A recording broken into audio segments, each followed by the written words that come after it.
seat. We'll be starting in a couple of minutes.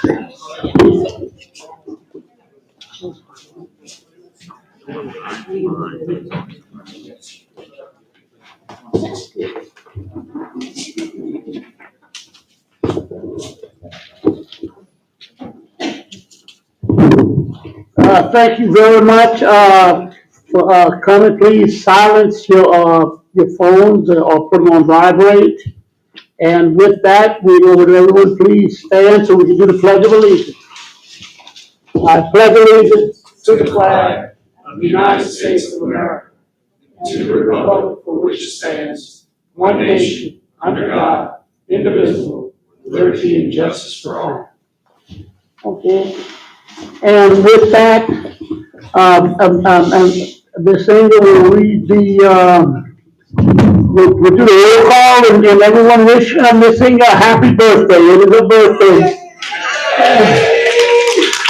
Thank you. You probably should get mad at me if I announced it, so you know I would. Thank you, Inga and Debbie, all the way back for putting on every one of them. And Miss Ryan, thank y'all very much for everything y'all do for the board and CPRA. So with that, the roll call. Chairman Dove. Present. Mr. Secretary Davidson. Mr. Garrett. Mr. Tosa. Mr. Beers. Here. Mr. Alford. President Jewell. Mr. Gao. Mr. Jordan. Here. Mr. Bourgeois. Mr. Hidalgo. Here. Mr. Carville. Here. Mr. Lane. Here. Representative Zarang. Senator Hinskins. Okay, thank you. And with that, we move to the approval of the agenda. Motion to approve the agenda. Motion, all in favor? That motion passes. Approval of the minutes, motion to approve the minutes. Mr. Corbio, second by Mr. Jordan, all in favor? That motion passes. Old business, is there any members wishing to make any statements or bring up any issues, members? Okay, with that, we'll start with CPRA implementation. Mr. Executive Director Mike Harris, CPRA. Welcome, Mr. Harris. Good morning, Mr. Chairman. Good morning, members of the board and members in attendance today. Before I get started, I just want to take a second to talk about Hurricane Rita. We spent a little time at our last month's board meeting remembering the 20-year anniversary of Katrina, and we would not be here today. It would be a failure on our part to not recognize we're hitting the 20-year anniversary of Rita. I've said to some of you when I have started my service working for a congressional office, I represented or helped represent Southwest Louisiana, and Hurricane Rita was sort of my baptism into the coastal environment, to the coastal community, and to see the devastation after a hurricane. Obviously, Rita, we coined at some point Rita amnesia, not to take anything away from Southeast Louisiana, but certainly the devastation over there overshadowed a lot of the struggles and the challenges of the community here. I spent 11 years working for that congressional office and then went into the private sector and continued to live in this part of the state. And I just want to remark on the resiliency of the community here. I think when we see the governor being able to come over here and make record announcements about investment, it just shows that the people here, the fabric of these communities can overcome anything, whether a hurricane, an ice storm, polar vortexes, or flooding. And I think on behalf of CPRA, the governor, the chairman, I'm very proud to just be a very small part of that resiliency in a very real way. We do put the resiliency on the ground, but I think it's more to the spirit of the people and the communities here and the local leaders, their ability to recover from that hurricane, face all the disasters after that, and to have this part of the state seeing record investment, not only foreign direct investment, but job growth, and really fueling our economy. So with that, I just wanted to take a few minutes to talk about Hurricane Rita. I'll move on quickly to our, let's see. All right. Right, left, up, down. As she advances the slide, what you'll see is our typical sort of scorecard, I'll talk about a few updates that you'll see on there. Two projects, both sort of in the northwest Little Lake Marsh Creation area. Both one of them is called Increment 2. We received an update from Delta Coast on their oyster assessment.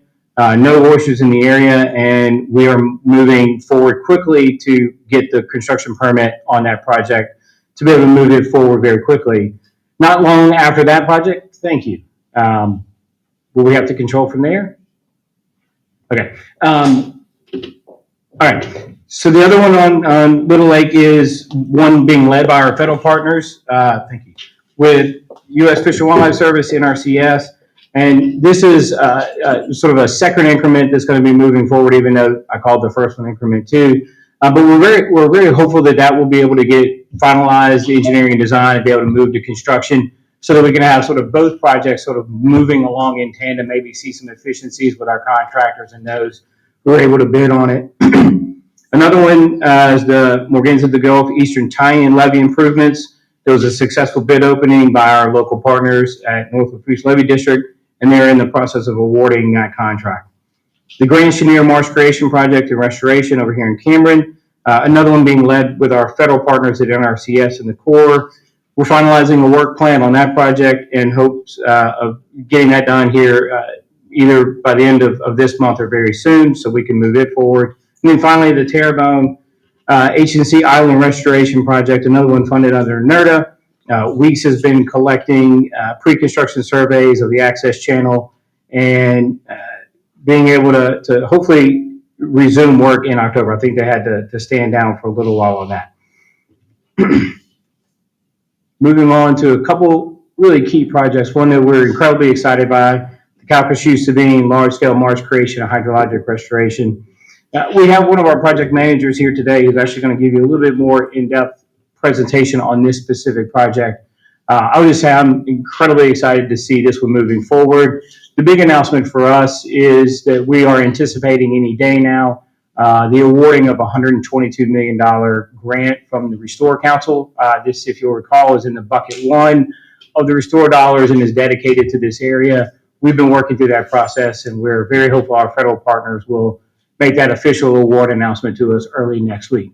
This is a continuation of funding we've already received for the engineering and design. I think it's around $28 million. Total project is about $260, so we'll continue to look for the additional funds and draw down through that Restore bucket as necessary. And as I talked briefly with our project manager, there's increments here where we could expand on this project, and I'm very, very hopeful we'll be able to bring back to the board. We've actually secured funding through other sources that we can sort of leverage with these Restore dollars to truly maximize this project. I think there's something that we can do here that's really transformational for this area, and to help restore what I think is or help enhance nearly 65,000 acres in the Cameron Creole watershed. But again, I don't want to take too much away from Jessica's update. The one, Southwest Coastal Study, again, something I lived through for nearly 10 years as it took us to get that done. Really excited to start to see projects and investment moving forward. Partnership we have here with the Army Corps of Engineers on the Rockefeller Refuge and the shoreline protection. We initiated this project back in 2024. CPRA led the design of it. We were able to then turn over that design and data collection to the Corps, finalize sort of the alignment, and then they led the bids on doing the construction. I think the first component of this will be funded through the National Ecosystem Restoration Plan, and it's really going to help preserve critical habitat and mitigate coastal erosion.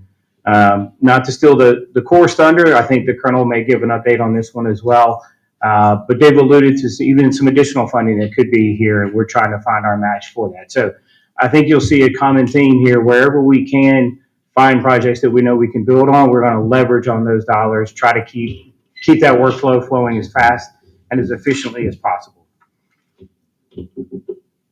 White Lake, I think we've got a great quote here from the governor. Just read this off very quickly. As an avid hunter and conservationist, I know that the better we operate our state-owned conservation areas, the better hunting opportunity. White Lake is a priority, and I have the utmost faith in the administration, Royal, and CPRA to see this plan through. The governor had a cabinet meeting yesterday, and he talked about sort of taking this whole of government approach to everything we do. And I think this project is just another testament to that, our partnership with LDWF. The two things we're really working on through here is a master plan for the White Lake restoration, um, uh, White Lake Wetlands Conservation Area. Let me get the acronym straight. And that'll be hopefully wrapped up by the end of this year, but we're aware of several other projects that we could move forward in the near term. Some shoreline protection that can be done that we don't need the master plan to tell us. There's an area here that we know is eroding very quickly, and we can get in there and start to do some of that work here in the very near future. So we'll see, hopefully with this master plan, a multitude of projects coming out, but at the end of the day, I think we've got about 75,000 acres, 72,000 acres under this management area. LDWF controls about 75% of it. The rest are privately held, and you've got active agriculture. So this is really bringing industry together, bringing conservation practices together, and then figuring out a way to put sensible projects on the ground as quickly as possible. Appreciate the governor's support by this, and I think he would, I think the whole of government, let's just turn that phrase a little bit and say whole of the coast. And I think it's important that we continue to look at a coast-wide restoration program and making sure Southwest is getting the attention it needs, getting the funding it needs, getting its priorities met. And so I'm committed to that. I know the governor is, and I know the chairman is as well. Got a quick video we'll share. Actually, a young man I met many years ago through a church function, but excited to see him with us today on the video.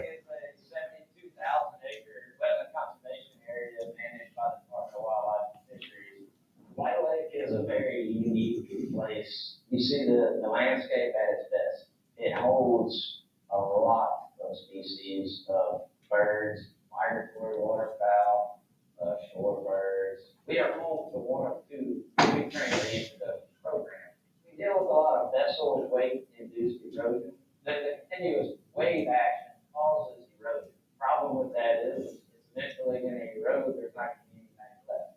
We need to not only go in and restore those ledges, those coral backs over there, but we need to put some sort of protection. The partnership that CPRA and Wildlife Fisheries has is critical. And the reason that it's critical is you need to come together in order to get that end goal of protecting the coast, protecting what it has to offer, and ultimately protecting Southwest Louisiana. And I'll wrap by saying I know LDWF has a larger vision for what can be done out there, and the opportunity to leverage possibly some private funding and private donations to help support recreational opportunities out there. And we're happy to support them in that effort and appreciate that partnership. And then just a quick update on our parish matching program over in Vermilion. We've got the North Vermilion Bay Shoreline Protection Phase 2. This was a project that was awarded through our parish matching program. Project focuses on protecting the north shoreline of Vermilion Bay, an area that I think is experiencing nearly 4 feet of land loss per year. Again, obvious things come into our focus, and we know that we need to go in there and sort of stop the bleeding when we possibly can. The project aims to add about 3,000 linear feet of rock breakwater to the ongoing shoreline project, bringing the total up to about 26,600 linear feet of shoreline protection. We are anticipating construction to begin early next year in January and hopefully be wrapped up by late 2028.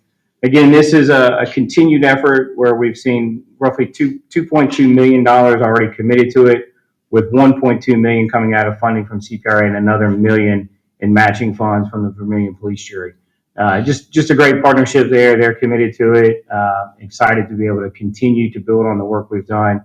And I think the important piece is, like anything we do, this aligns with our 2023 Coastal Master Plan.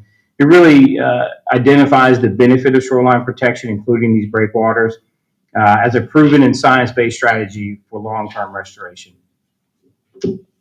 On projects, give a quick update. Last week, myself, my deputy Clay Parker, and then Neil McMillan, sort of head of federal affairs from DNR, the three of us were able to go up to DC. It was a quick trip. I think we were on the ground for about 36 hours. But in those 2 days, we met with, I think, all but one of the members of our Louisiana delegation, just an opportunity for me to sort of reconnect with the members and their staffs, as well as two of our authorizing committees, and and one of our appropriating committees. Quick message was thank you for the Go Mesa. We're going to continue to go back and ask for those caps to be raised. Like, it's a long process. So we had a great victory last year, but we've got to start building that foundation for the next ask that we're going to have. Obviously, Congress can do funny things to us sometimes, and we need to guard against any erosion of the Go Mesa dollars going to other programs. We have a story to tell here in South Louisiana. We need to guard against that. So getting the cap raised and getting the additional dollars is one thing, but also protecting any erosion of those revenues into other national priorities is something we need to sort of protect against. Reauthorization of CPRA was on there, going back to try to clarify some of the cost share that we have on the West Shore Lake Pontchartrain project.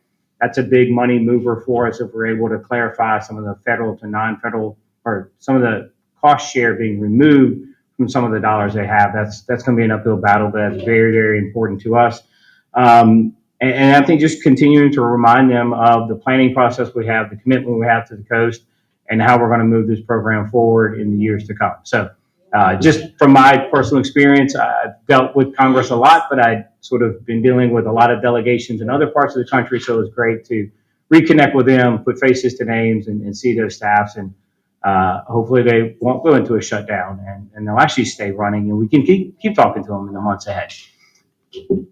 And then finally, we've got two last topics I wanted to cover. One is Port Wonder. I've heard a lot about it, not had the opportunity to actually go there, but this is a children's museum here in Southwest Louisiana that has been partially funded through the Louisiana TIG. If you'll remember, some of those dollars could be used for recreation purposes, and that was used to justify sort of being able to fund this museum. I think they've had over 25,000 visitors today, and again, it's an opportunity for young people to go in and to see what we probably take for granted, or what they may not actually be able to see with their own eyes, and the value of that coastal environment that we live in, that we depend on so much, and to see it in the eyes that they can better understand it. I will say, if we don't continue to invest in things like this, if we don't continue to think about education, and certainly early childhood education around issues like this, we'll quickly get a generation down the road where people have less experience in the marsh, less experience out there hunting and fishing and seeing the value of these things. And so policymakers 20, 30 years from now could view our coast and the importance of it very differently if we don't take the steps to invest in projects like this. And so museums are great, classrooms are great, and I've seen sustained efforts like this in other parts of our state and other parts of the country that really reap benefits 20, 30 years down the road, with a generation of leaders who come up not questioning the value of the resources in their community, and making sure they continue to make those public investments. So I hope I get a chance to go see it. I hope everyone else gets a chance to stop by there as well. And then finally, if you want to get your hands dirty and you want to go plant a tree, just to make a quick announcement on two volunteer opportunities that are coming up. One was CRCL, barcode there to scan. I think they've got numerous planting opportunities, several here in Southwest Louisiana. Encourage people to go avail themselves of that and put a tree in the ground. And then another one through our partnership with BitNep. They're doing, I think, a levee cleanup, if I'm not mistaken. I believe it's actually this Saturday. Or is it? Let me see. Nope. September 20th, this Saturday. So a little less preparation time, but certainly scan that barcode and go out there and help support them. And then finally, my last comment, no slide on this, but there will be a Southwest Coastal Home Elevation Project public meeting. So again, Southwest Coastal, the Home Elevation Project public meeting will be held next Monday, September 22nd. Again, sorry for not having a slide. This was a quick last edition. September 22nd from 1 to 4 in the Cameron Parish Library. So again, the Home Elevation Project public meeting next Monday, the 22nd, 1 to 4 in Cameron Parish Library. We can probably update our slides and make sure it's posted to the public as well. And with that, Mr. Chairman, I yield back to you and the board for any questions. Thank you, Mr. Hare. Any questions, members? Thank you very much, and I will reiterate what you just said about the anniversary of Rita. You know, the 1-2 punch, Katrina and Rita, and of because we hit this area very, very hard, but it went far back as 11,000 homes in Terrebonne Parish flooded. So it was to show you the magnitude of these hurricanes and how important all these projects are. And Executive Director Hare, thank you very much. With that, an update on the United States Army Corps of Engineers Southwest Louisiana activities. Colonel Otam and Duran Elsie, United States Army Corps of Engineers. Chairman, good morning, board. Thank you for allowing us to talk to you today. It's a great opportunity. This is the second time I've been able to engage with the board, so I really appreciate it. I will say thanks to Director Hare. We didn't coordinate our comments, but you'll see there's no sunlight between us as I talk through these slides, and so I think that is a great news story on the Corps and CPRA's involvement together. And so I would like to start out in the same vein. Again, we didn't talk about it, but maybe a little more pictorial walkthrough and deliberate walkthrough on Hurricane Rita, recognizing the importance of that storm. It's in the same way that, we don't want to take away from the magnitude and devastation of Katrina. There are times that we recognize in the historical context, Rita can get subjugated in terms of dialogue. In fact, I think if you go to the Wikipedia page, they actually get combined together, which is unfortunate based on the size and devastation of this storm.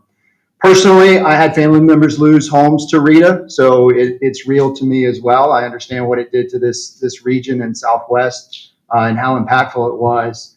And just for those that kind of walk through, please just be aware. There's a couple of pictures here that we recognize the federal response to immediately what happened on an emergency procedure. And then the ability to look at that impact and how are we going to talk that. So I think this is a stage setter for the dialogue and the update that I plan to give you, and just a visual representation of the sheer damage that Hurricane Rita did to the area. Here you see Holly Beach a little closer up, and really just slabs and roads, and if that just completely wiped out entire communities, and the impact that it had there. Here we're looking at, the coastal highway and the ability to move goods. It devastated not only homes, but an entire infrastructure. And so we talk about power grid, we talk about infrastructure. This was Cameron, Louisiana, the substation that was there. And so the ability for the federal government to come in and try to just rebuild an entire region. And so I walked through that quickly. Appreciate the chance to use that as a setting to what we do is important, and how we support South Louisiana in a variety of ways. I talked to, within the first 6 weeks here, one of the things that I continue to reemphasize to our non-federal sponsors, the NGOs, and all the stakeholders is the Corps of Engineers, particularly New Orleans District, most of all, has 3 statutory missions. We have the obligation to maintain navigability of our inland navigation. We have the obligation to do flood risk management based on the 1927 flood that we saw rip through the region. And then we have our obligation for ecosystem restoration and protection. And so I view those through the lens of there's an and between each of those statements. We will do navigation and flood risk management and ecosystem restoration. It's not an or. And I appreciate the chance to talk through this area here in Southwest Louisiana, because I think it highlights that balance and the ability to do all 3 of those. It's not an or conversation, it's an and so you can see we have a total portfolio across South Louisiana. We're very busy, but particularly I'll key in on the area here. We'll start with Southwest Coastal, we'll move to South Central, and then there's a couple of other small areas that we'll talk through as we go through that. So I'll dive in west to east within the region. So the very first one, I know the last board meeting, I believe it was Mr. Carville, asked us to give an update. If I'm mistaken, I apologize. But I know one of the board members asked to give an update on Southwest Coastal, and so we're happy to report through that. And so we'll kind of dive in. What I'd like to do is really set the stage for what is the project overall, and then I can give you some more project-specific ones from there. And as we looked at our ability to do flood risk management, so we looked at levees and we looked at locks and dams and other things, ways to control the water. Not new to technology or commercial, but new to our portfolio is the non-structural and ability to raise homes. And so we're looking at that as an option as well to conduct overall comprehensive flood risk management. And it's about buying down and reducing risk both for the individual as well as for the parishes as they look to counter that. And so we're looking at about 4,000 homes. It also includes elements of ecosystem restoration, which I'll talk in the next slide. Came in at about a $6.8 billion estimated cost. And as we talk about iterative loss or potential loss, we do see an overall positive BCR as we walk through that. And so while it is a very high price tag for the cost of doing that, what we do is as we look across the changing conditions of weather, the more intense storms, we see that we're recuperating that over time by saving those potential structures and that key infrastructure on the one that I showed you earlier as we talk about power and roads and other aspects. The areas focus really Cameron Parish, Calcasieu, and Vermilion Parish. And we have signed a memorandum of understanding. We have a project partnership agreement that we put into place in 2023. And we received 286 in supplemental funds, which is a great way to start this. The good news out of this, I'll talk about, I'll show some pictures in a little bit, is we have successfully done what we call our first priority group. And so we're really taking our first look of non-structural and how we're going to, it's about 17 structures in Calcasieu and Vermilion. And how are we going to do this, right? And so what we found is twofold. Commercially, businesses have been doing this on, slightly elevated homes, trailers, other things historically. There's some commercial data available. As we start talking about homes on slabs and other things, the science and the math is not there on the commercial side. And so on the federal government and our guarantee and our responsibility is if we do this for a homeowner, we owe them the idea and the expectation and the guarantee that we understand the math that is going to raising a home. Every home is different. Every home was built at a different time. And the ability to understand both structurally and substructure what exists. Before we just start raising a home, we have to look at that. So you can appreciate the complexity of this because every single home has a different amount of variables and difficulty. And so we wanted to start small. We wanted to really take some homes that we felt we could do that made sense. They were a standard of construction. They were within a range, and we could learn from them. We did complete our first structure that you see on the left there. That's I will tell you that is a huge accomplishment. Successfully completed the left side. Below that is an in-progress review of how we were going about that. This is an increase of 100% by the one structure over what the non-structural community was able to do over the last 10 years. And so this was the first home that we were able to federally execute this, and that is a huge win. What you see to the right is the second home that we're doing right now. And so on the bottom, you see that it's where it currently sat, and then that is an in-progress view of it being raised right now. So it is currently at elevation. Now we have to stabilize it. We have to do the final work for it there. The ability for New Orleans District and the non-federal sponsor to accomplish this was remarkable. And I tell you, the Chief of Engineers loves to reinforce success. And so he has designated us as the center of excellence for non-structural, right? And so no better way to reinforce good work than giving more work. But that's a good news story because I think it allows us to really learn and set the standard for how we want to do this going forward. It really drives innovation. It drives the entire public-private industry down to us. This is a very unique problem set that we see a lot of interest. The American Society of Civil Engineers, we're partnering with universities, West Point, others are really taking an interest to what this is and how we can get a lot of very intelligent people working on this problem set to show the math and move faster. And so the idea is that we built energy and synergy around this and ultimately momentum as we move into what this second idea is. And so we're moving into our SATOC, and we have our first task force. We ordered that in 2019. They've screened the properties. They're ready to move forward. And really what we want to do is we want to make sure before we really turn the contractor on that we do have a good understanding of the math. The contractor's positioned and ready to do that. We have the homeowner set. They've surveyed. We have some work we have to go back and do just on square footage and foundation. We really want to make sure we do this right before we start lifting homes and realize we have to pull back a little bit. And so we were taking a little longer. I understand that, but the idea is if we can get this right, then the next stage is to move into the MATOC. And so the second priority group is our MATOC design build. So this will plan to be awarded in June of 2026. We've got it set. I think we have a lot of momentum on our contractors that want to buy into this multiple award task order contract, the MATOC. So we have several companies that we can choose from to move forward on a capacity contract. We want to be very deliberate with them on the set of conditions that are required to do this work, but not tie their hands so much that they are stifled either in their ability or their cost. And so that we're working through that with the SATOC, and I feel comfortable that we're going to come up with some good conditions for the MATOC. And then the last one is going to be the large scale MATOC that we're working through.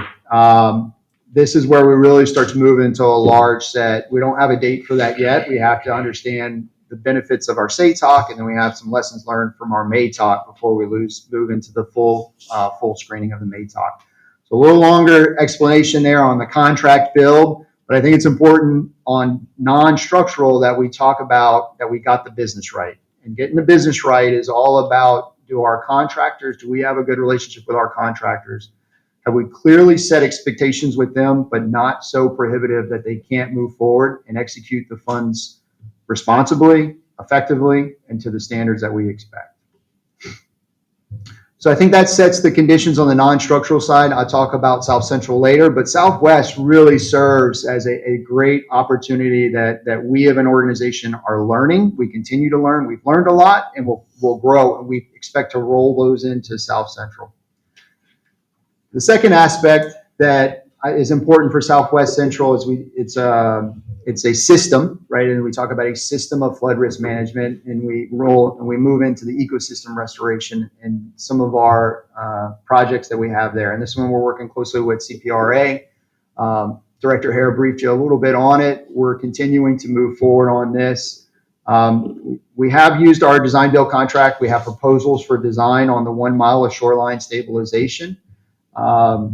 Director Hare showed you some great overhead pictures of that. We're moving forward on it. CPRA has given us some incline work with design, which has been great. And we are on track and expect an award on 30 September. We've got great, we fight hard to make sure we keep it in this fiscal year. It's important for us to move out so that we don't lose any momentum across fiscal years and the potential of budget concerns and that. So we're fighting, and we're on track to do that. So that's a great news. This is the first step of obviously multiple steps in this ecosystem restoration project. We've highlighted our capacity. We're ready to receive more money. We've sent that up to our office of our OMB, the budget office there, and we've told them we're ready in this particular project that CPRA and us are directly aligned. They're looking at that. We're really awaiting the next round of budget to come out, and so we'll know more here in the coming months if we've seen any more either earmarks or direct appropriation or movement of funding in this particular field. I'll continue to work east, South Central Coast. So I just talked that. Really, this one is really postured well. It's a flood risk management study for St. Mary, St. Martin, Iberia Parish and really, again, a continuation of that structural elevation. We're authorized to flood-proof 2,240 structures. We're looking at a 25-year storm surge floodplain. Current cost is about $1.25 billion. That's our estimation. We're going to learn more from Southwest Coastal. We're going to really gain a better understanding of our estimation ability. And then as our contractors really mobilize, we hope to gain some efficiencies as they start to move. And then as funding comes on board, the idea is that MATOC just shifts into South Central Coastal, and we can leverage it that way. We were authorized for construction in Word of 2022, and we're just waiting funding so we can start pre-construction engineering and design, and really start to move our center of excellence focus and spread it from Southwest Coastal into both of these areas. And I'll continue to reiterate, we're a learning organization, and we will absolutely use what we're learning in Southwest Coastal and translate that same crew, same center of excellence, same similar PDTs, and just maximize our efficiencies that way. Next one I'd like to talk about is Alexandria to the Gulf, and this is a great opportunity there. So, you know, we talked about Rita, we've talked about some of the other ones. This area really got hit hard in 2016, as I'm sure all of you know and may have experienced directly, and with damages in Acadia, Iberia, Lafayette, St. Landry, and Vermilion Parish. And we used those as really the scope for how we studied this area. So we were authorized basically a study area that included the Atchafalaya Basin Protection Levee. And so we really kind of wanted to view it from Alexandria all the way to the Gulf. Word of 24 really expanded. There was a pre-existing study that was much more limited. Word of 24 expanded that to the area that we needed it to, so we could really look at the full region as a basin and understand the flood risk management going forward from there. So we have the study design identified. We're waiting on funding so that we can move forward into that study. You see in the call out box there that we've expressed capability, which basically means we're prepared, we're postured to do that work if we get the funding. We have the personnel, we have all the preconditions met, and so we've asked for $500,000 to start that funding. We have received the letters of intent this year from the CPRA board as well as DOTD expressing their intent to be a non-federal sponsor. And so we are postured and ready both at the state and federal level to do what we need to do. Again, we're just waiting on funding in this area. The last one I wanted to highlight was, you know, we talked about our balance there amongst the statutory requirements of the district. And I think in Southwest really highlights how three of those work together. And Calcasieu Pass and Calcasieu River is really one of those areas that we talk about. And so just to say the stats, to recognize the importance of it, as many of you know, the deep draft channel that is located there and provides access to Lake Charles, number 10 port in the nation. And that's based on tonnage. We're not even talking about the other things that the non-tangible, important, strategic important things that the port in the area do that don't get pulled into tonnage or TEUs. And so vitally important area to the nation, to the region, and to the state. It's sitting right there on the second largest U.S. strategic petroleum reserve and pipeline connectivity in the nation. And so as we talk about the GIWW and all the petroleum reserve and capability that flows throughout the nation, particularly out to the East Coast where a lot of our strategic military sits and some of the other things, it's not lost on us how important this area is. We also recognize the importance of growing LNG capabilities right here. And so both what exists and what's planned to grow in this area only adds to the importance of this area and the ability to get out to the Gulf of America and then the rest of the world. And so for us, the importance there is our continuation and supporting the operation and maintenance dredging to make sure that the ships can get in and out uninhibited and the ability to do it safely. So our annual dredging, the good news is it has matched the need. It's an area where we have not seen any degradation of O&M funds to go to this area. That's a great news story. We see about roughly $44 million a year between the president's budget and the work plan that comes specifically for operation and maintenance budget here for the channel. That allows us as the Corps to keep up. It's enough money that we don't have to incrementally or spot dredge. We can do what we need to do to ensure that the port can receive the ships that it needs. We have a hopper dredge that will be on site in October and continue to do that annual dredging. We're also understand and are aware that the Port of Lake Charles has an initiative, and they're want to start the feasibility study to deepen it. And deepen it to post-Panamax level, a very deep. And so we were working with the port as a non-federal sponsor to start that study. We're in the stages of both setting that up as well as what needs to be done to execute both authority and funding along that line. The other good news story is that we're looking long-term plan. If we're going to deepen or continue to wide, we had to make sure we have a good plan for what to do with the dredged material. And so we're working very closely with the port and the channel to have a good dredge use management plan. We get an annual budget of roughly 9 to 18. It varies by year to work through sites for that dredged material. This portion is cost shared with the port, and we've expanded what that means. Again, the port has a long-term look at how they want to do this. They're working closely with us, and it is progressing in a good way that will maintain their navigability as well as posturing ourselves for both real estate, authority, and then funding ultimately on how do we help them grow. And so I think this is a good news story as well, and we'll continue to work closely with the port, the parishes, to make sure that we maintain that federal alignment where we can. Board, thank you for your time. This is my last slide. I appreciate the opportunity to brief, and then I have my deputy here. Again, our intent is to my intent is to answer your questions the best I can.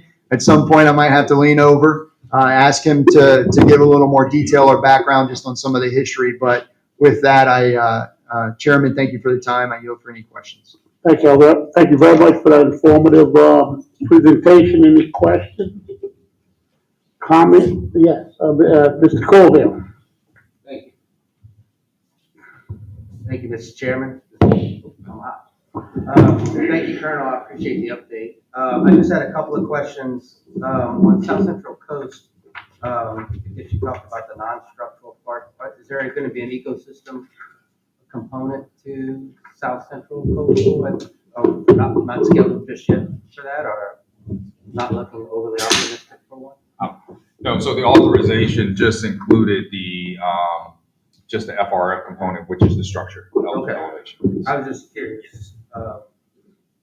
On the Alexandria to the Gulf, you recall maybe last month I had asked you guys to maybe look into defining the Mermentau Basin footprint. That might be a good place to maybe see if we can figure out exactly where you guys believe it is, and maybe we can coordinate. So I'd be happy to offer any help that I can offer, and I suspect most everybody else in that region to maybe work with you guys to kind of help figure out where that is, and then maybe start getting in the weeds a little bit about the status of that integrity of that basin. It's going to be a bit of a heavy lift, but I would personally volunteer, and I suspect there are a lot of other folks in that region that would love to work with your staff to kind of help identify that or try and figure out where it is, and then where we can all work together to maintain its integrity. There are some sites that have been problematic, I think, so maybe if that's something we could look at kind of the long range, maybe it's a good spot to fall in that Alexandria to the Gulf identification effort at least. Yeah, I think that's something that could be on the table. Would be Yeah, that great. would be helpful. Thank you. And then, other than that, thank you again for your efforts in this part of the state. I know everybody in this room has appreciated the Corps' efforts, and then now having a local guy from Louisiana at the helm is refreshing, and we all look forward to working with you guys. Thank you, Mr. Appreciate that. Any other members? Quick question. First comment, thank y'all for your efforts on Rockefeller Refuge. Very important to us, LDWF. Second question is more of a, just from a taxpayer standpoint. Looking at your South Central Coastal Louisiana, my math is right. The elevation of those 2,240 structures at 1.25 billion is $558,000 a structure. Is that right? Yeah, and so this is a question we get quite a bit. I mean, it's an easy one to look at and kind of raise an eyebrow, and it's completely understandable. And so we've even talked this with our chain of command, OMB and the ASA, because it's the first thing you're drawn to. But I would offer to you that the elements of that price tag are all of our pre-engineering design. It's all of our studies. It includes kind of the comprehensive first look at this. And then it's novel, it's new, right? What we expect to see is twofold. The first thing is we expect to see a gaining of efficiencies of cost. And it's not a direct comparison, but it's similar if you think kind of year one plasma TV versus LED TV now, and that cost difference there. So there's elements of that. We expect to gain more efficiencies on our understanding. We expect contractors to come online more so that they're doing it more efficiently. The second thing is we did our calculations was based on our storm surge modeling and our hurricane modeling. And so while we talk about if you just do the baseline math of $500,000 per home for a less than that home, but as you look at the iterative losses of those homes and the iterative costs to insurance and the iterative, that's where we start to see the savings. And so it's not a full replacement value of the home, it's the iterations that those homes are lost. And we start to see the cost savings over time, especially, so we look at the 25-year and 50-year reduction is where it comes back. It's also some of the benefits of continuation to live in an area, growth in an area. And so if I don't have confidence that I can stay in this area or my home or the infrastructure, then we potentially see a loss of population over time. And so it's easy to boil it down into a division problem, but I think that's the context that's important for that statement. Very much appreciate the explanation. That makes a lot of sense, and certainly don't want to undermine the importance of the culture there and protecting these people, these communities. So thank you. Any members?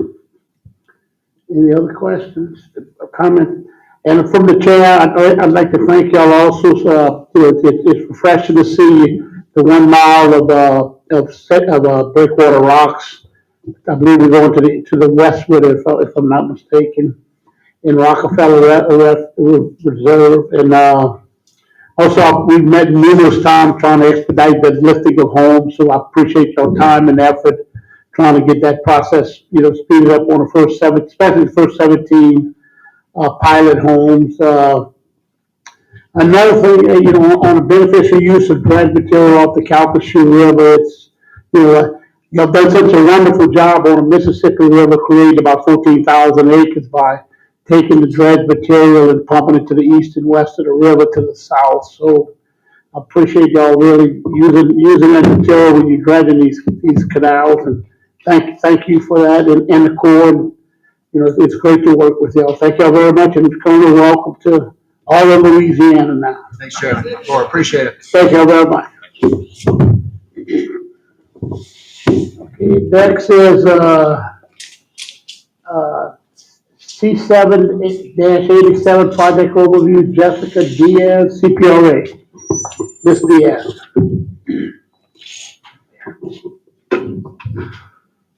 Is there a laser pointer on here? Okay, it's a little, I see it. Yeah, okay. Hi, I'm Jessica Diaz, the project manager for Calcasieu Sabine Large Scale Marsh and Hydrologic Restoration Project. It's been about a year since I've been here and giving you updates on this project. Appreciate the chance to come back and talk to y'all and kind of let you know what's been going on. Really, this project has been a multi-year collaborative effort to address the marsh stress and inundation in the Calcasieu Sabine Basin. So we'll kind of just walk through some project overview and kind of go over the project scope just a little bit. The project is focused on substantially improving the health of the wetlands in the 65,000 acre Cameron Creole watershed, or the CCW, which borders Calcasieu Lake in the southwest corner of Louisiana. And CCW has experienced tremendous land loss over the last century. And for most of that time, it's from the saltwater intrusion from the deep end Calcasieu Ship Channel kind of coming through the lake and into the marsh. And so in the 1980s, they built a 19-mile levee on the Calcasieu Lake rim with 5 manually operated gates that were constructed to reduce saltwater intrusion into the marsh. And those 5 gates were operated to maintain the salinity and the water levels within defined targets while still allowing fisheries access between the lake and the marsh. So following Hurricane Rita in 2005, the gates were left open more frequently, and the salinities and the water levels in the marsh were staying a lot higher, and the marsh was unable to recover from the storm. So starting in 2012, we've more rigidly managed the gate closures per the plan and have been able to achieve the salinity targets most of the time. But unfortunately, we've seen a drastic decrease in the ability to reach our target levels and water levels since 2016 because the lake water levels are almost always higher than the marsh levels. And the only meaningful opportunities that we have for excess water to drain from the marsh to the lake come when we have cold fronts, and we have to go out and manually operate those gates at just the right time to let water out of the marsh and then hurry up and close them before we let more lake water back into the marsh. So kind of this resulting persistent flood stress is just furthering that marsh vulnerability and loss in the watershed. And so what this project aims to do is to reduce the rate of land loss and improve the marsh health by tackling the flood stress problem from two sides. From one, adding substantially more passive drainage capacity to the lake rim to enable the marsh to drain every time a low tide or a cold front provides the opportunity. And two, to increase the elevation capital through dredge sediment input. So while doing this, we still have to make sure that we retain our salinity management achievements through the continued operation of those 5 existing gates. So the project will be implemented through 2 main components. The first will be through drainage structures with backflow prevention to improve the marsh drainage, and then also through large-scale marsh creation and nourishment. So we recognize that it's a rare opportunity to have a restoration investment of this magnitude at one time in Southwest Louisiana. So we're really trying to extend the reach of our grant dollars. I think Michael had alluded to some of that previously. So as we try to accomplish these objectives. So this project replaces the discontinued Calcasieu Ship Channel salinity control measures project, which means that our entire $261 million in Restore Bucket 1 allocation is dedicated to the engineering and design, the permitting, construction, O&M, monitoring, and adaptive management of the project. And so from our early modeling efforts, we were able to identify project features shown on this map carried forward through design. So I'll just try to touch on each of these as we go along. So the first is the lake rim drainage structures component. And these are the blue and white dots that you see along the lake rim here. There are 7 proposed gravity drainage structures with backflow prevention. The 5 existing structures that I talked about are the ones that are in gray with the black X's, so those will remain in place, and then we'll add these 7 new structures along the lake rim. The lake rim drainage structures are strategically placed along the lake rim to take advantage of the major flow pathways in the watershed for the most effective drainage of the system. The next feature is the conveyance improvements. That's here in the dark blue lines, here in the Barrow Canal behind the lake rim, and then in Grand Bayou here in north, south, and east prongs of Grand Bayou. So it's up to 18 miles of channel improvements to improve that drainage from the back of the marsh on this side to the lake rim and to those lake rim drainage structures. And it's focused on those the dredging of those historic bayous. And then the last feature is the marsh creation component. These are the green polygons that you see throughout the watershed.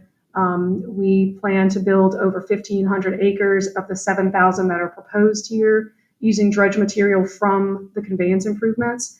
I just want to note that we over-modeled so that we can build more marsh if we save money on other project features, and assuming other programs will continue to do restoration projects in this area, like CPRA and some of the LNG beneficial use and mitigation projects. So for the modeling effort, we wanted to show whether the water level benefits still work with so much marsh here. And now we'll just dig a little bit deeper into some of the program features. The first component was the lake rim drainage structures. So all of the permits for the lake rim drainage structures have been received at this time, and the design has been completed. So the feature has 7 structures on the existing levee, and each structure will have between 17 and 31 60-inch diameter culverts. So we kind of consider these on a small, medium, and large scale, with 17 culverts being a small, 23 culverts being medium, and 31 culverts being a large structure. So there's a total of 159 of these 60-inch diameter culverts that are going into the lake with these structures.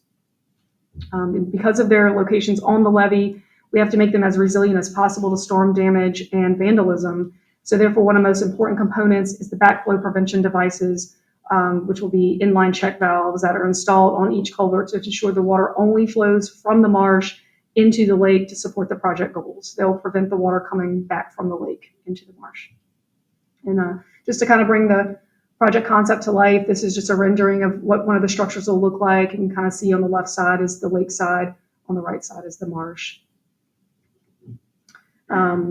So as I noted, our 100% design is complete, and we received word this week that the recommendation for award for our Restore Grant funding was signed, so we anticipate our grant award in the coming days.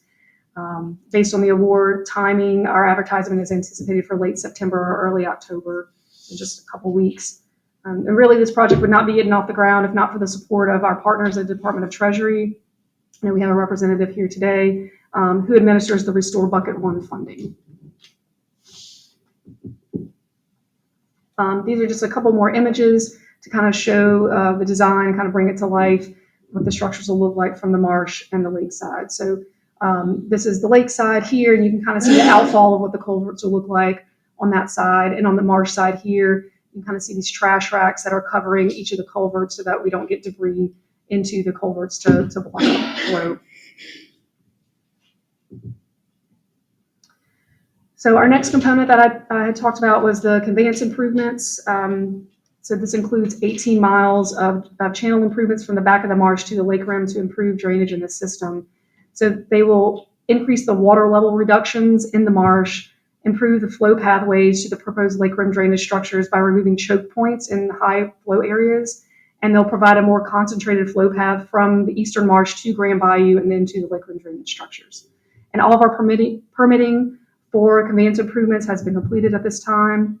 We're currently in the data collection phase for E&D for conveyance improvements and marsh creation. We finished our phase 1 and are currently wrapping up phase 2 of data collection. And our engineering team has been working on refining the placement areas for the borrow material. And then the last component is the marsh creation and nourishment. And this is coupled along with the conveyance improvements to be able to build over 1,500 acres of marsh throughout the CCW. And again, that's the green polygons that you see throughout this image. So we want to build the best project we can with a substantial Restore Grant investment, but we're also constantly looking for opportunities to extend the reach of these dollars. So we partnered with several other entities and programs to see this come to fruition. The first I'll talk about is this northern area, the CPRA focus area. CPRA has targeted projects in this area, and we complement their program in 2 ways: by first making the recent Cameron Creole freshwater introduction project more effective by helping to draw fresh water from the GIWW through the watershed, through Grand Bayou and to the lake rim. And then also we outline a drainage framework for the watershed and provide flexible examples of how they can build projects that support it. So they currently have a nominee project targeted for phase 1 funding this December and one slated for next year to advance. And both projects would use conveyance improvement areas as a source of dredge material. And then the next area in the middle is our program focus area. This is where we will use the conveyance improvement areas as a source of our dredge material due to the short dredge pump distance from the lowered cost and less complexity with landowners from some of the other options that we had looked at. Currently, it looks like we'll have more than enough borrow material from the conveyance improvements to be able to meet our goals. And then the last area is the LNG focus area. That's the one all the way here on the southwest side. These areas have been targeted for mitigation or beneficial use of dredge material by the LNG facilities.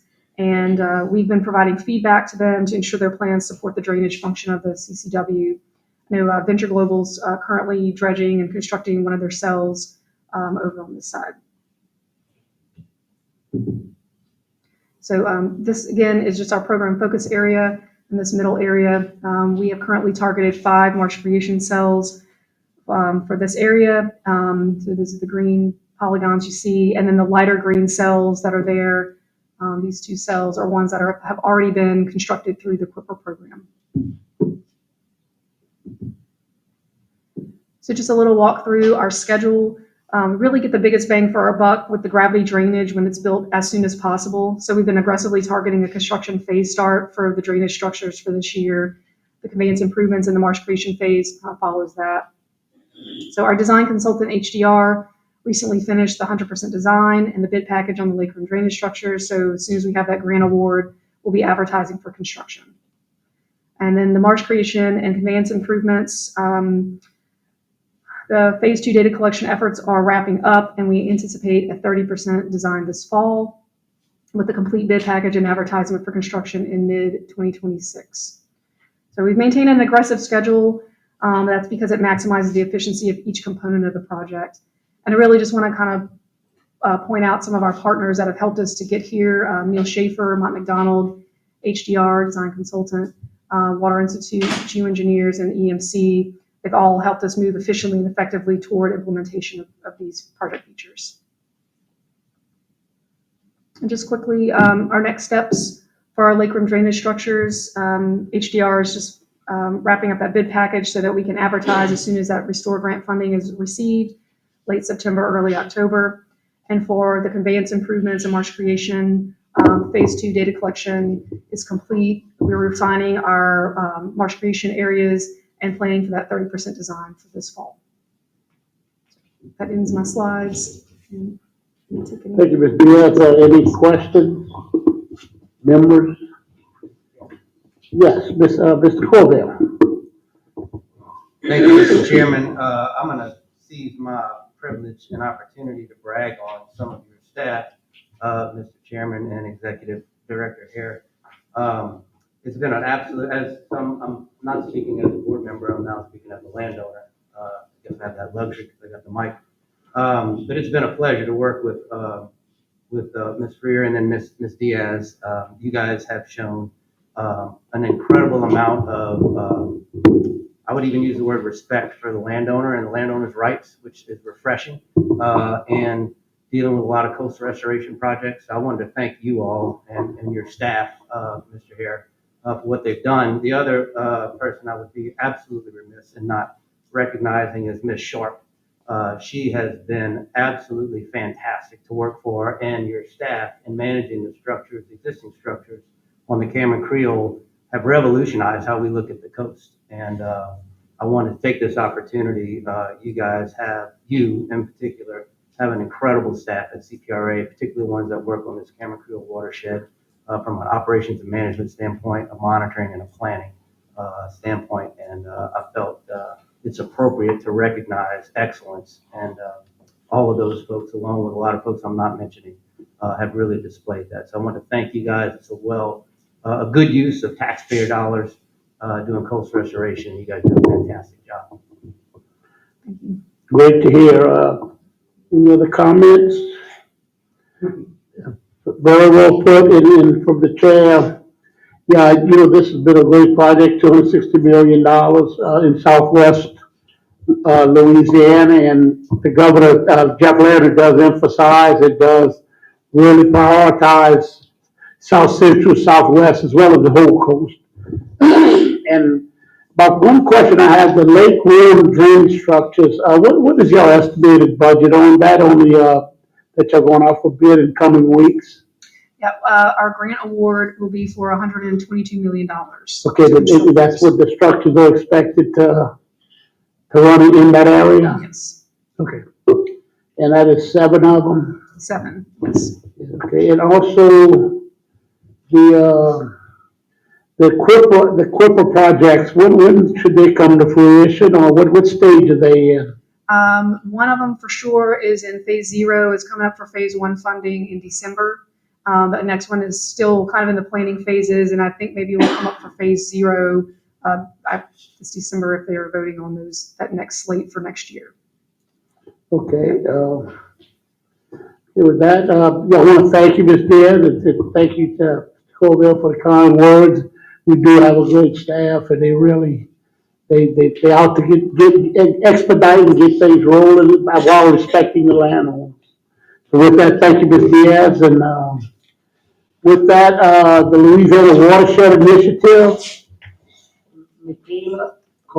Louisiana Office of Community Development, Mermentau Basin Inundation Relief Project update, status of statewide buyout program, and statewide date modeling program.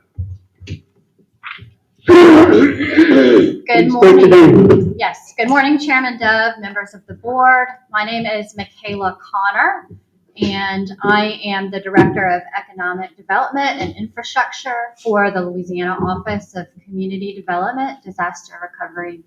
I also have with me here today Mr. Antonio Carrier. He is the manager for the Mermentau Basin Inundation Relief Project, which we will talk about a little bit later in the presentation. All right, so before we begin talking about the Louisiana Watershed Initiative, I do want to tell you a little bit about the Louisiana Office of Community Development Disaster Recovery, for those of you that may not be familiar. We are the grantee and administrator for disaster recovery funds on behalf of the state of Louisiana. And so the types of programs we administer include economic revitalization, housing, and infrastructure recovery after disasters. You might be familiar with some of our programs, including Restore Louisiana, LA Safe, Road Home, and the Ile de Jean Charles Resettlement Project.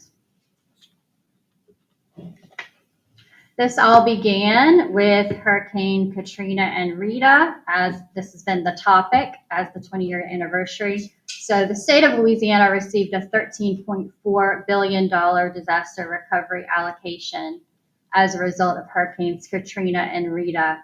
And since then, we've received funding for Hurricanes Gustav and Ike, Isaac, the Great Floods of 2016, Hurricanes Laura, Delta, Ida, and the May storms of 2021, in addition to some mitigation grants.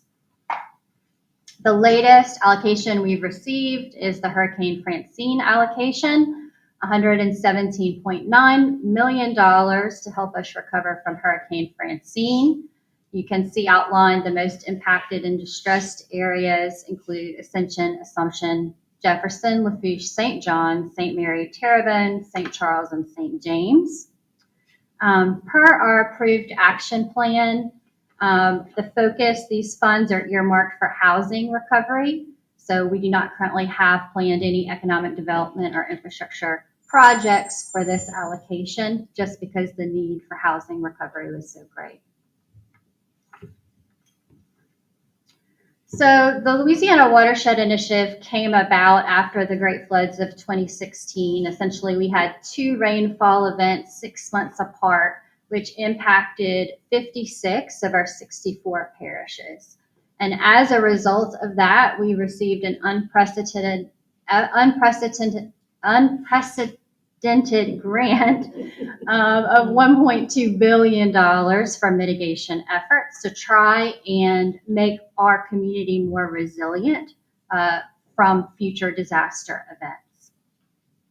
So there was a collaboration at this time of 5 state agencies: GOSEP, CPRA, Department of Transportation and Development, the Louisiana Office of Community Development, and Louisiana Department of Wildlife and Fisheries, to share data and resources to take a regional approach to flood risk management.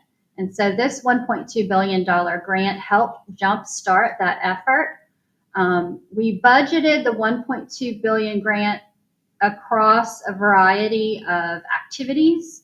$130 million was set aside for the development of regional watershed models. $15 million was set aside to supplement the gauge network and collect data in areas where we did not previously have data collection. We have $7 million set aside for regional capacity building grants and almost $1 billion in flood risk reduction projects. So with that $1 billion, we have 130 flood mitigation projects that have been awarded funding through multiple programs. Of those 130 projects, you can see the different project types. They include dam spillway improvements, flood storage, drainage improvements, property buyouts, infrastructure improvements. We currently have 17 projects that are either in construction or complete. 5 projects are currently in the bid phase. So one of the projects that we're going to feature today is the Mermentau Basin Inundation Relief Project. So even though OCD provides the funds, the Cameron Parish Police Jury does manage this project, right? This is their project. And the purpose of the project is to reduce prolonged flooding and inundation in the lower Mermentau Basin. This is really a shining example for the Louisiana Watershed Initiative because this project provides benefits to 5 parishes and perhaps more, but specifically benefits for Cameron, Vermilion, these 5 parishes in Louisiana Watershed Regions 4 and 5. It reduces upstream water surface elevations and reduces the duration of inundation. By doing so, it protects businesses, it protects residences, critical infrastructure, and the evacuation route of Highway 82. And then as an added bonus, it diverts floodwaters into the marsh so that it provides sediment and nutrients to the marsh to help restore the coast as well.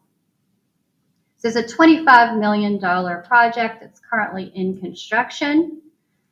It's got basically 3 elements. The first is the East End locks. Upgrades to the East End locks will allow for more frequent and efficient water discharge.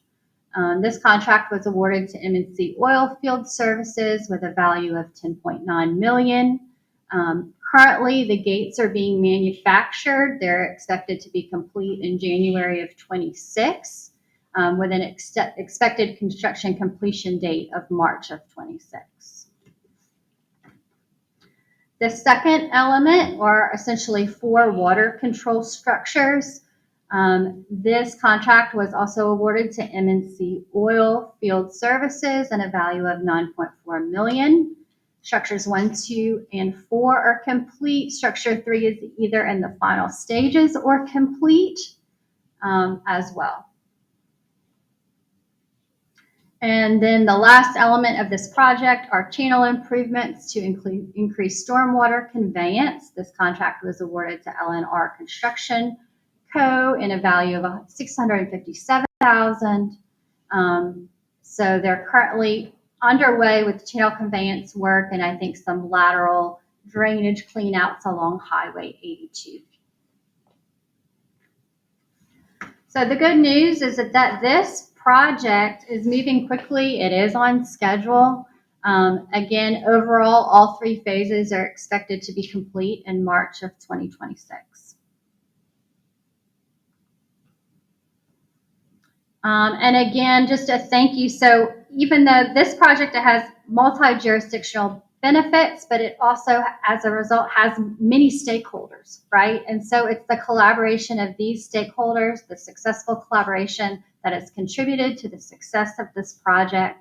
So I would like to recognize the Cameron Parish Police Jury, Louisiana Department of Wildlife and Fisheries for the involvement of the Rockefeller Refuge, Fenster Maker, Ducks Unlimited, HCR, and the construction contractors. So all of the partners, grant managers that help make this project a success.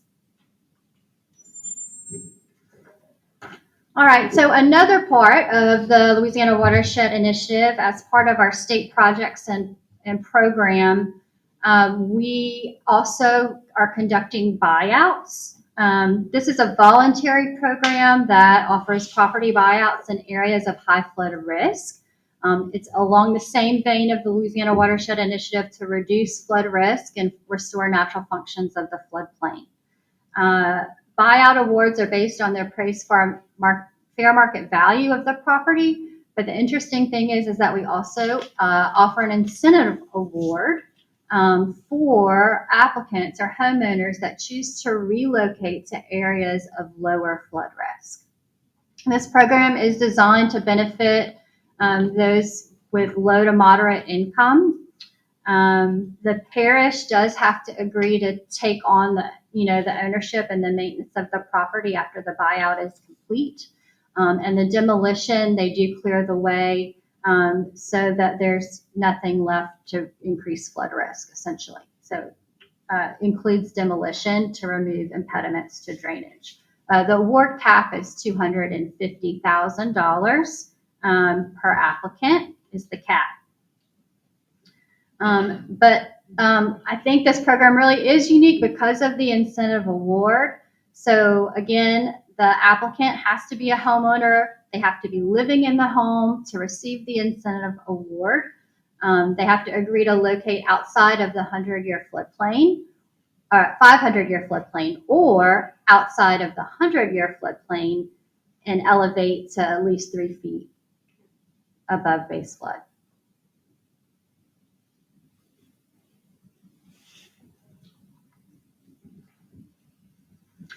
The total program budget is $87 million for 7 buyout locations. You can see the locations and the associated budgets on the slide. They include areas in Livingston Parish, Calcasieu Parish, Lafayette, Vermilion, Washington, Washita, and St. Tammany.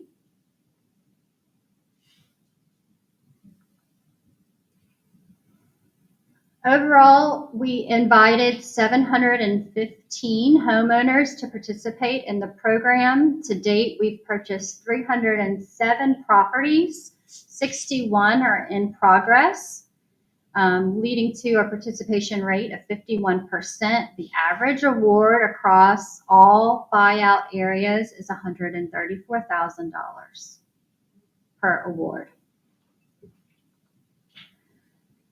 So I just pulled 2 areas to focus on. We do have stats like this for all of the buyout areas if you're interested.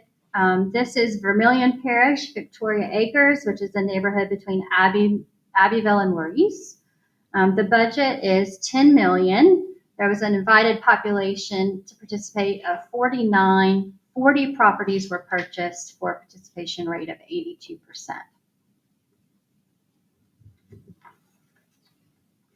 Here in Lake Charles is Greenwich Terrace. The budget for this buyout program was $30 million. If you look on the map, there are 3 priority areas. There is a total population in this area of 581. We're focusing on priority area 1, might be slipping into priority area 2, slightly to the west. But invited to participate due to budget constraints, 215 of those 137 properties purchased, 16 in progress, with a participation rate so far of 71%. This one is really unique because we're pairing this funding also with a project in our round 2. So also funded by the $1.2 billion grant is a flood risk reduction project in this area. Where they're going to do channel improvements and a detention pond, a dry bottom detention pond, to further reduce flood risk for those in the area that are not part of the buyout program. So it's a nice coupling. I think the round 2 project budget is around $11.8 million, so a combined budget of about $42 million for this area. All right, and lastly, we will talk about the Louisiana Watershed Initiative modeling program. Some of you may or may not be familiar with this, but when this program began, they set out to collect the most accurate, high-quality data possible to develop hydrologic and hydraulic models across the statewide. So everyone across the state would have these models to support more informed decision making so that we could evaluate flood mitigation projects, policies, and programs using these models. And this would continue to ensure that we have a tool, something that can be used long after these funds are expended, that they will continue to provide value and inform decision making in Louisiana to further reduce flood risk. So we have, if you can see, there are 7 modeling regions. The Louisiana Watershed Initiative has 9 planning regions, but these were broken down in 7 modeling regions. This work was managed by the Department of Transportation and Development. As a result of the work, we have 47 HUC 8 scale models using modeling software such as HEC HMS and HEC RAS. Even though all of this work was done, each region was conducted by a separate modeling consultant. We did have a team to issue guidance on modeling methodology, design approach, and ensure quality to be as consistent as possible across the regions, understanding that there may be circumstances in each region or a slightly different design approach depending on the area. This work began in 2020. It is complete. All of the work is complete as of June of this year. So they began by doing their data gap analysis, lining out their modeling methodology. Then they began collecting all of the data to feed the models, all of the data that they would need to do model setup, calibration, validation of the models. Then we've run design storms on the models all across the state. Done some consequence modeling, which I'll talk about later, as well as proof of concept, which was essentially testing the models using example projects, right? Making sure that they work, seeing how they work for that area. There is a lot of data that goes into these models that also has independent value. This is an example from the Region 7 consultant Dewberry of some of the raw data inputs that feed the models.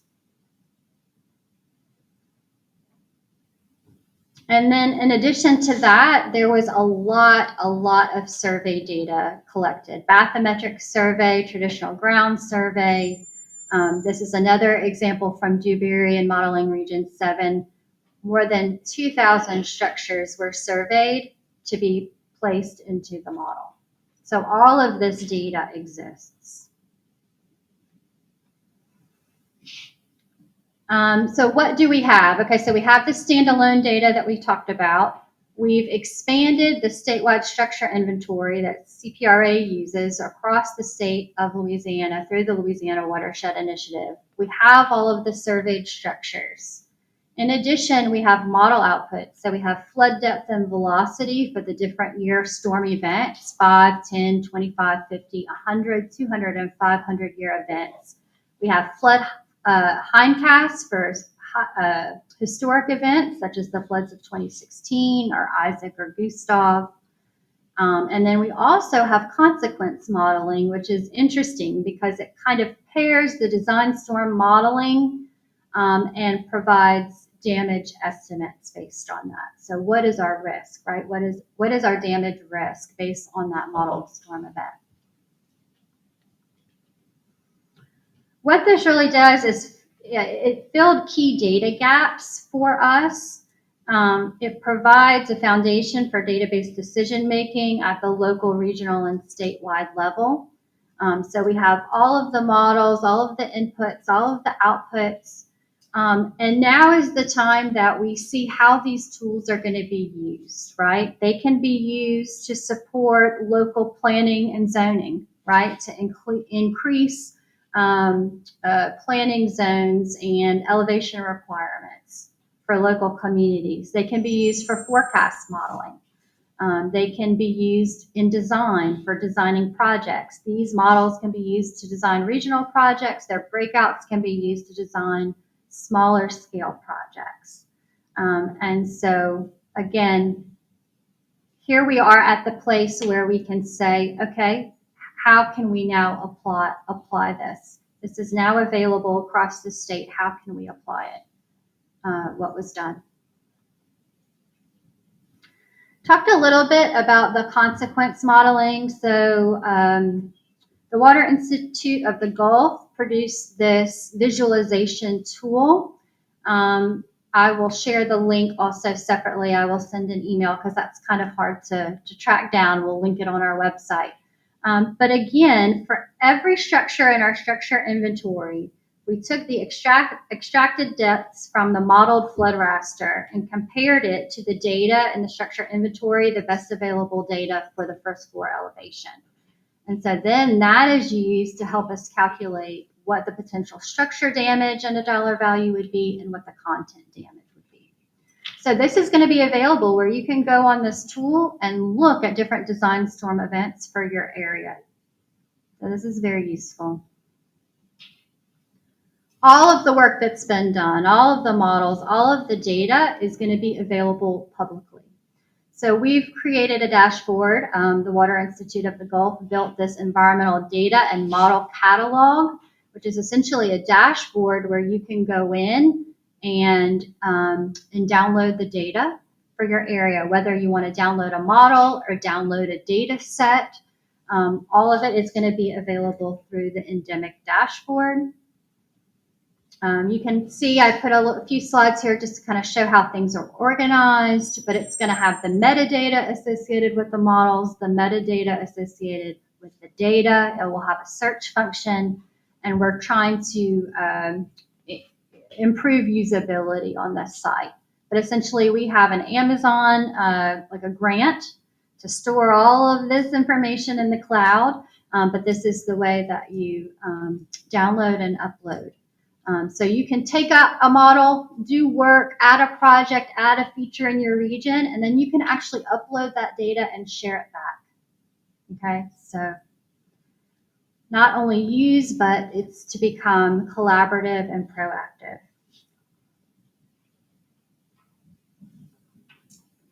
All right, so what are we doing next? We are working with local entities to use this data. We did a series of training across the state. We are continuing to develop a map viewer so that if you're not familiar with HEC-RAS software or GIS software, that you can kind of see what the design storm events look like.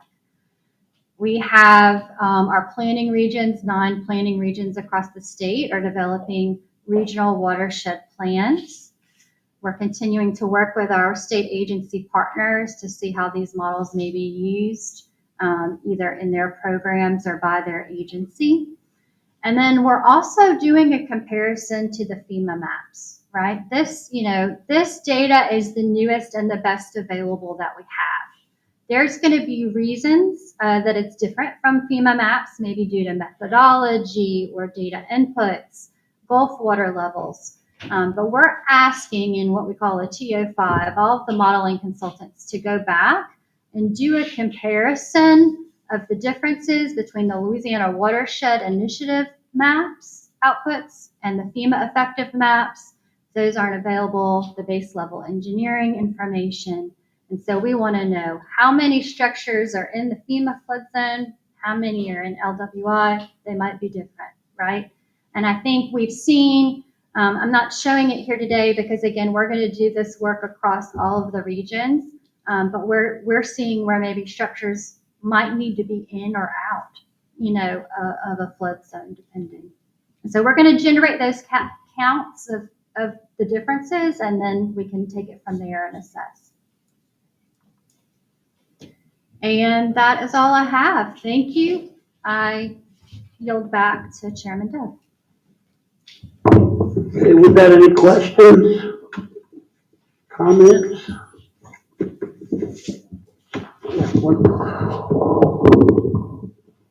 Thank you, Ms. Coner. Regarding the buyouts, you said the parish has to agree to take those properties once they're bought out. Are those taken out of commerce in perpetuity at that point? That's correct. They cannot be redeveloped. Okay. They can be used as open space, green space. They can be used for flood risk reduction projects. They do have to be, maintained. I'm sure there is a maintenance cost for grass mowing or what have you. But no, they cannot be redeveloped. That is correct. And finally, obviously y'all gathered a lot of good data. You've got a lot of great modeling. Have you seen local governments take this information and address risk management and kind of change their planning and zoning based on this information? I know that's something you said there at the end, that's what we're working towards, but are you seeing that adoption at the local levels? Yeah, so again, I think that these models having just been done in June and are just now getting out and getting access, but we are paying very close attention to what other municipalities are doing, like what the City of Central is doing with flood forecasting and their permitting. So that's kind of what we're working on right now, is who are kind of the shining stars of, taking that next step with this information, and how can the Louisiana Watershed Initiative information up-level that and help it become more accessible for everyone across the state, right? Because it's not going to cost as much to develop. We have the data, we have the models, we have the tools. Now you just have to take it from there. Very good. Thank you. Thank you, Mr. Chairman. Any other questions, comments? Thank y'all very much. Thank you. Thank you. Okay, and last but not least, FY 2026 Parish Matching Request for Proposal, Joseph Johnson, CPRA. Yes, sir, Mr. Johnson. Thank you for allowing me to present the parish matching program request for proposal. My name is Joseph Johnston. This is just a slide showing the preview of the proposal. We're going to go through introduction, eligibility, timelines, and considerations of the proposal selection, where to find the RFP, and some contact information. So the program started with CPRA's effort to replace restore funding reprogram to the parish matching to the freshwater reintroduction to Marpar Swamp. Just knowing that this is distinct, different program from the restore matching program. This is the parish matching program, which started in 2024. Since then, we've had $13 million awarded to 8 different parishes. Those parishes are matched at a little over $3.6 million. We have had 13 projects are ongoing, ranging from marsh creation, terracing, shoreline protection, non-structural, hydrologic restoration, plantings, and integrated or more than one of those in a single project. This year in FY26, we have $6 million in Go Mix Up. Oh, sorry. For the parish's priority projects. Eligibility, if you're on this map, you are qualified for being eligible. 2 or more parishes are allowed to partake in the parish matching proposal as long as we identify a lead. This may include non-parish partners if the parish would like to work with them. Project types, I'll get to in the next slide. This program was focusing on the implementation of the construction phase primarily. We will consider engineering and design only if the project has construction as part of the plan. And parishes must include a match. Project types, thank you, Mr. Hare, for highlighting the shoreline protection in the top right earlier. This is not a complete list of project types, but these are some of the examples we see commonly presented as proposals so far. Resilience and non-structural measurements, stormwater management, green infrastructure, things of that nature. Vegetation, plantings, invasive species removal and control. Oyster reef, which is highlighted in Calcasieu Lake in the bottom image here. Living shoreline, shoreline protection, hydrologic restoration, marsh creation terraces, barrier island, and sand fencing. The timeline for RFPs start today, and they will be allowed to be submitted until December 17th, where we'll have an evaluation phase for a couple of months. That evaluation considerations are shown here. As long as they meet the goals and objectives of the 2023 master plan, they will be considered. The amount and type and certainty of the funds that the parish is presenting, the likelihood and feasibility of the constructability of the project within a timely manner, acreage and restored area of benefit, the amount of resilience improvements, and synergy with other restoration resilient efforts in that area. After that, we'll have a notification in March 2026 of who will be receiving, being a part of the parish matching program. Then we'll start implementation phase where we'll start contracting IGAs and figuring out the path line forward after we finalize those. Proposals, please no more than 7 pages. Please identify a clear parish lead, include names, emails, contact information. We'll be in touch in the evaluation phase for more detail or clarifying details. Provide a proposal, including the features, area, benefit, including a map, descriptions of the proposals of the site that meet the selection criteria or considerations. The amount requested of the parish to CPRA. Please don't request not 5.9 million out of $6. We want to work with as many parishes as possible. In the budget summary, please include the match that the parish is providing along where the CPRA match will be benefiting. And estimated timeline, our contracting limits around 3 years, so please don't have any prolonged projects. We really get a project on the ground within 3 years. You can scan this QR code to see more details of the RFP here. You can find it on our website and socials. If you are here in person, you can come find me and I'll hand you a hard copy. My name is Joseph Johnston. That's my email. There's 3 I's at the end of it. If you want my business card, I'm available after this. I yield back. Okay. Thank you, Mr. Johnson. Any questions, any comments? Seeing none, thank you very much. Very informative. With that, we have public comment, limit 2 minutes. Any comments? Any comments from the public? Once, any twice, 3 times? Okay, we get a motion to adjourn. Motion unanimous, second?